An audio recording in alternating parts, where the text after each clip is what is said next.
আসসালামু আলাইকুম প্রিয় দর্শক, আশা করি সকলে ভালো আছেন। আজ আরো একটি রেসিপি নিয়ে আপনাদের মাঝে হাজির হয়েছি। আজ আমি আপনাদের দেখাবো অল্প উপকরণে, ঘরে থাকা উপকরণ দিয়েই কিভাবে হাজির বিরিয়ানি রান্না করতে হয় বা এমনি বিরিয়ানিও রান্না করা যায়। বিরিয়ানি, তেহারি এইগুলো সবকিছুই হবে একদম ঘরে থাকা অল্প উপকরণ দিয়ে। তো চলুন ভিডিওটি শুরু করা যাক। তো তার আগে আর যারা আমার চ্যানেলে নতুন, অবশ্যই চ্যানেলটিকে সাবস্ক্রাইব করবেন, পাশে থাকা বেল আইকনে ক্লিক করবেন, আর অবশ্যই লাইক, কমেন্ট, শেয়ার করবেন। আর যারা আমার ফেসবুক পেজ থেকে দেখছেন তারা অবশ্যই পেজটিকে ফলো দিয়ে লাইক, কমেন্টস করে রাখবেন। তো চলুন কিভাবে আমি রেসিপিটি করব দেখে নেওয়া যাক। তো তার জন্য আমি আগে বিরিয়ানি মশলাটা তৈরি করে নিব। তার জন্য আমি নিয়েছি দুটো তেজপাতা, নিয়েছি একটা জয়ফল ভেঙে অর্ধেক, নিয়েছি 8 থেকে 10টার মতো কালো গোলমরিচ, নিয়েছি জয়িত্রী, নিয়েছি 8টা গোটা এলাচ, নিয়েছি 4 টুকরো দারুচিনি, আর নিয়েছি 8টি লবঙ্গ। এবার এগুলো কাঁচা অবস্থায় গুঁড়ো করে নিতে হবে। আমি ব্লেন্ডারে গুঁড়ো করে নিয়েছি, যাদের ব্লেন্ডার নাই তারা শিলপাটায়ও বেটে নিতে পারেন। বিরিয়ানি মশলাটা আমার এমন হয়েছে, আর পুরোটা গুঁড়ো হয় না, অর্থাৎ মিহি হয় না, এরকম থাকলেও হবে। তারপর প্যানে 1/3 কাপ রান্নার সয়াবিন তেল দিয়ে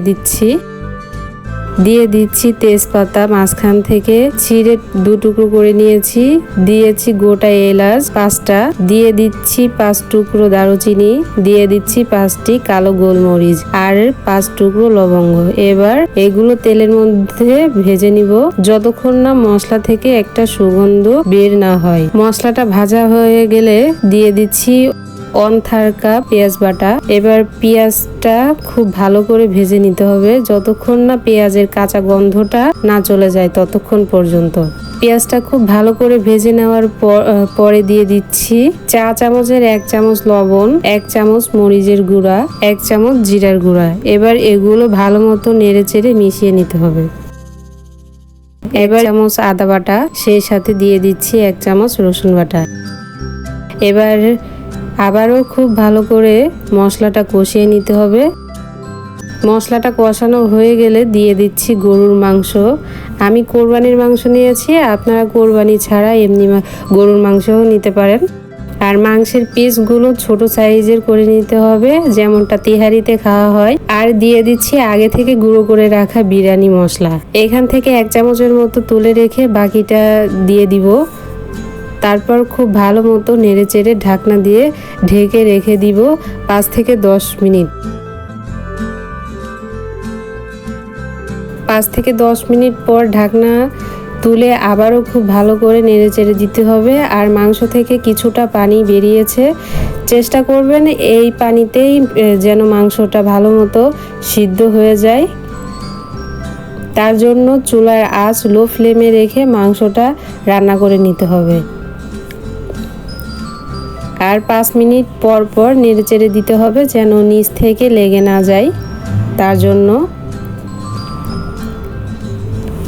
50 মিনিটের মতো আমি অল্প আঁচে মাংসটা রান্না করে নিয়েছি। আর অফ ক্যামেরায় আমি কয়েকবার নেড়েচেড়ে চেক করে নিয়েছি মাংস সিদ্ধ হয়েছে কিনা। তো মাংসটা আমার একদম রেডি। এই অবস্থাতেই আমি মাংসটা নামিয়ে নিব। মাংসটা একদম না শুকালেই ভালো, ভুনা ভুনা টাইপের থাকবে, এই অবস্থাতেই নামিয়ে নিতে হবে। তারপর বিরিয়ানি রান্না করার জন্য দিয়ে দিচ্ছি 1/3 কাপ রান্নার সয়াবিন তেল আর 2 চামচ ঘি। আর এতে ফ্লেভারটা খুব ভালো আসবে।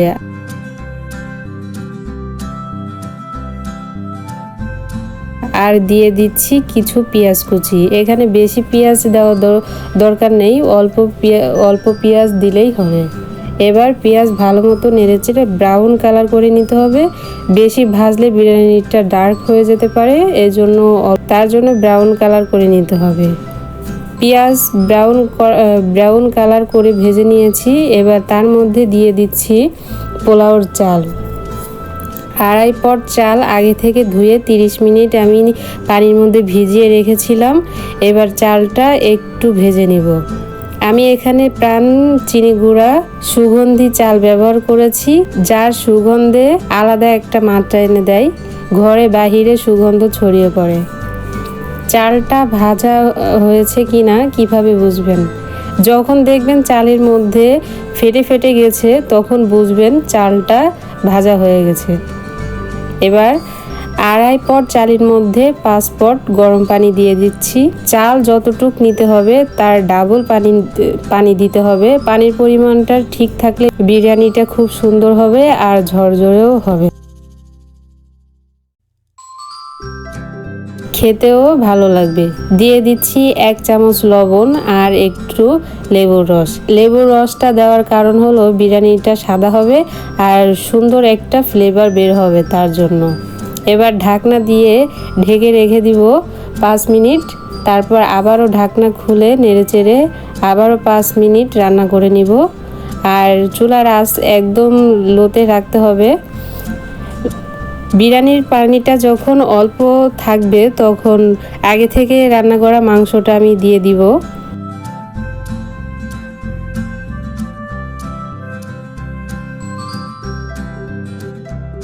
সাথে দিয়ে দিচ্ছি 6টা কাঁচামরিচ আর বিরিয়ানি যে 1 চামচ বিরিয়ানি মশলা রেখেছিলাম আমি, সেই 1 চামচ বিরিয়ানি মশলা এখানে দিয়ে দিচ্ছি। আর দিয়ে দিচ্ছি কেওড়া জল। কেওড়া জল যেই পাত্রের মধ্যে আছে সেই পাত্রের মুখ মেপে ফুল 1 মুখ আমি দিয়ে দিচ্ছি ওর মধ্যে। আর আপনাদের কাছে যদি রোজ ওয়াটার থাকে তাহলে সেটাও দিতে পারেন। আমার কাছে শুধু কেওড়া জলটা ছিল তাই আমি কেওড়া জলটা ইউজ করেছি। তারপর 5 মিনিট আমি ঢাকনা দিয়ে ঢেকে রেখে দিব। 5 মিনিট পরে আমি হালকা হাতে একটু নেড়ে চেড়ে দিব। আমি খুন্তি নিয়েছিলাম, খুন্তিতে আমার প্রবলেম হচ্ছিল, তার জন্য আমি ভাতের কাঠি দিয়ে নাড়াচ্ছি। ভাতের কাঠি দিয়ে নাড়ালে ভাতটা ভেঙে যাবে না আর নাড়াতেও খুব সুবিধা হবে। তার জন্য আমি হালকা হাতে 5 মিনিট করে 4 থেকে 5 বার আমি নেড়ে চেড়ে দিয়েছি। দেখতে পাচ্ছেন একদম হালকা হাতে দিয়ে দিচ্ছি। আর আমার বিরিয়ানিটা ঝরঝরে হয়েছে।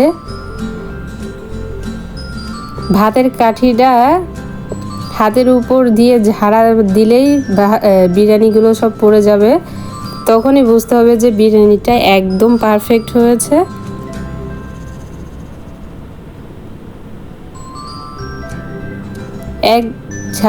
এক বা 2 ঝাড়া দিলেই কাঠি থেকে সব ভাতগুলো ঝরে পড়ে যাচ্ছে, সেটা দেখতে পাচ্ছেন।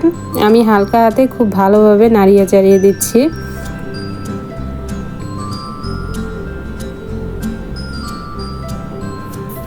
বিরিয়ানিটা দমে রাখতে হবে। আর যদি ঢাকনার কোনো ছিদ্র থাকে তাহলে অবশ্যই কাগজ বা টিস্যু দিয়ে বন্ধ করে দিতে হবে।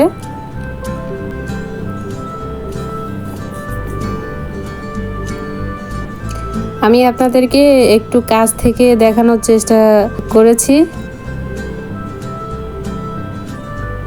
আমার বিরিয়ানিটা একদম রেডি।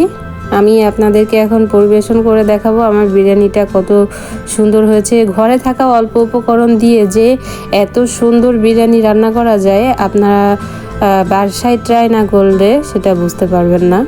আমার বিরিয়ানিটা অনেক সুন্দর হয়েছে, একদম পারফেক্ট হয়েছে।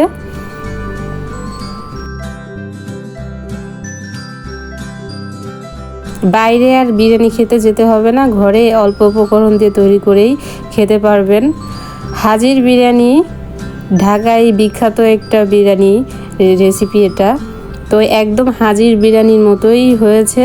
বাসায় অবশ্যই ট্রাই করবেন। অবশ্যই আমাকে লাইক কমেন্টস করে জানাবেন বিরিয়ানিটা কেমন হয়েছে। আমি আপনাদেরকে একটু ভেঙে দেখাচ্ছি মাংসটা কত সুন্দর হয়েছে আর ভাতটা কত ঝরঝরে হয়েছে। মাংস একদম গলে যাচ্ছে, দেখুন। ভাতটাও অনেক সুন্দর হয়েছে, ঝরঝরে হয়েছে।